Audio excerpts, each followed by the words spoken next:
La dernière fois que j'ai fait une vidéo sur un manga qui n'est pas le entre guillemets thème de la chaîne, c'était ma première vidéo JoJo, lorsque je parlais uniquement de Shingeki no Kyojin.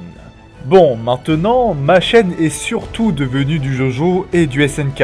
Donc aujourd'hui, pour la première fois sur la chaîne, je vais parler d'un autre manga. Je ne fais pas ça d'habitude, mais je considère ça comme étant obligatoire pour l'anime d'aujourd'hui, tellement que je le trouve en fait tout simplement sous-coté. Je vais vous parler de Ranking of Kings.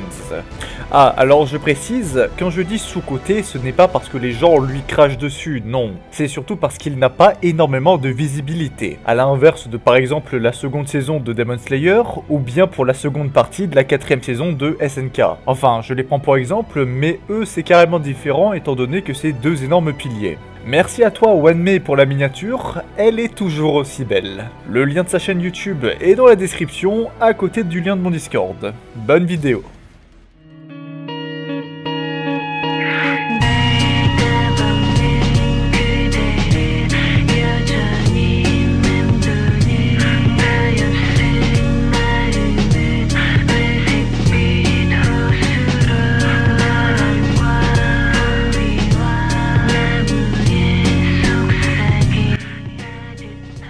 Ranking of Kings est un anime qui a commencé à sortir en fin d'année 2020 et qui est donc toujours en parution. Pour résumer l'histoire, on va suivre les aventures de Bojji, jeune prince d'un royaume très puissant dirigé par le roi Boss, un géant. On est donc dans un univers médiéval et fantastique avec différentes races en plus des humains. La grande particularité de notre ami Bojji, c'est que malgré son rêve de devenir un très grand roi, Bojji est sourd et muet. Autrement dit, il vit une vie très compliquée, mais malgré ça, il garde toujours le sourire. Et c'est ça la grande force du manga, Bojji. Bojji est un personnage très attachant. Ironiquement, même s'il est sourd et muet, c'est la personne qui exprime le mieux ses émotions. Et tu vas donc très vite ressentir différentes sensations. Que ce soit du rire car c'est un enfant et du coup c'est assez marrant, ou bien à l'inverse, te sentir triste car il se fait tout le temps persécuter à cause de ses deux handicaps. Bojji est tout simplement incroyable, et même si jamais tu n'aimes pas le personnage, je suis pratiquement sûr que tu aimeras un autre personnage. L'autre force du manga, c'est sa diversité. Il y a beaucoup de personnages différents, et je pense que c'est l'une des rares fois où je trouve que tous les personnages sont réussis. Si un personnage a pour rôle de te faire sentir des émotions comme Bojji par exemple, le travail est réussi. Si tu dois d'abord le détester puis l'apprécier comme par exemple le personnage de Healing, eh bien là aussi c'est réussi. S'il doit te faire sentir de la haine, eh bien là aussi c'est réussi. Je peux facilement compter sur les doigts de ma main les mangas où j'ai l'impression que tous les personnages sont réussis. A vrai dire, le seul manga qui me vient en tête serait Hell's Paradise. Même SNK ou JoJo, à 2-3 moments je me suis dit que ouais, non, ce personnage n'est franchement pas très bien réussi. Ce que je veux dire par là, c'est que chaque personnage a un petit rôle.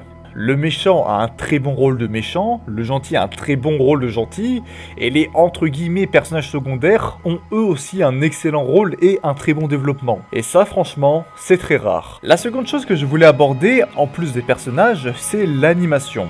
Vous l'avez sûrement remarqué grâce aux petites images que je fais passer au fond, mais le manga est assez moche. Honnêtement, avec des dessins comme ça, je ne pense pas que j'aurais commencé le manga. Je suis habitué à voir des mangas bien dessinés et autant dire que quand tu passes de par exemple Green Blood à un manga incroyable et magnifique à ça, bon, c'est le soleil et la lune.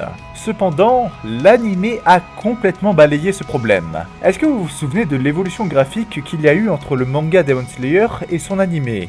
Eh bien là c'est la même chose, voire carrément encore mieux, vu que comme vous l'avez vu, on part de vraiment très loin. Bien sûr, je ne dis pas que l'animation de Demon Slayer est moins bonne, loin de là. Je dis tout simplement que les deux animés sont tout bonnement magnifiques à regarder. Cette animation va permettre de rendre les décors tout simplement magnifiques, et donc augmenter l'immersion. Mais surtout, rendre les scènes de combat tout simplement parfaites. Et oui, il y a du combat. Ça va peut-être en choquer plus d'un, mais en réalité Ranking of Kings est un seinen et non un shonen. Donc il ne va pas hésiter à prendre des tournures assez sombres à certains moments, sans pour autant faire du gore pour faire du gore. Oui, il y a du sang, oui, il y a de la violence, mais à chaque fois c'est justifié. Tu ne peux pas faire un monde entre guillemets sérieux sans qu'à aucun moment il y a des combats et donc des morts ou bien du sang. Les scènes sont très fluides et comme l'anime ne se focalise pas uniquement sur Bojji, on va avoir beaucoup de styles de combat différents mis à l'œuvre. Chaque combat est unique et ça, c'est un véritable bonheur pour les yeux. Honnêtement, je ne sais pas quoi vous dire de plus. C'est très compliqué de raconter un animé sans faire du spoil tout en poussant les gens à le regarder. Pour l'instant, je n'ai fait qu'un petit résumé de l'œuvre et il vous en reste beaucoup à découvrir. Ranking of Kings fait partie des perles rares de 2021. C'est le genre d'animé où au début tu te dis « Hey, ça a l'air sympa !» pour au final attendre tous les jeudis soirs la sortie de l'épisode hebdomadaire. Si je dois faire un dernier point, je pense que ce serait vis-à-vis des openings. J'aime bien l'opening 1 car c'est lui qui m'a donné envie de regarder l'animé. Surtout qu'ils ont réussi à trouver un autre roi pour faire la musique. Et oui, l'opening a été fait par King Gnu, ou King Gnu. Je ne sais pas comment ça se prononce, en tout cas, ça a été fait par un autre roi, et ça c'est beau. Mais je dois quand même avouer que j'ai une très grosse préférence pour l'opening 2 qui, je trouve, est tout simplement incroyable. Je sais que l'année a commencé, mais c'est pour l'instant ma musique préférée de 2022. Alors que pourtant, il y a le dernier opening de SNK qui, je dois l'avouer, me plaît beaucoup. Vidéo assez courte, je sais, mais comme je vous l'ai dit, je n'ai pas grand chose à rajouter. Ranking of Kings est un excellent animé et j'espère que vous allez faire un petit détour pour regarder cette perle rare. La vidéo est donc terminée, merci de l'avoir regardée. On se retrouve la semaine prochaine normalement pour la vidéo Jojo sur Wonder of You, donc j'espère que vous avez la hype. Restez fiers de ce que vous faites dans la vie, et comme on dit en Italie, arrivederci.「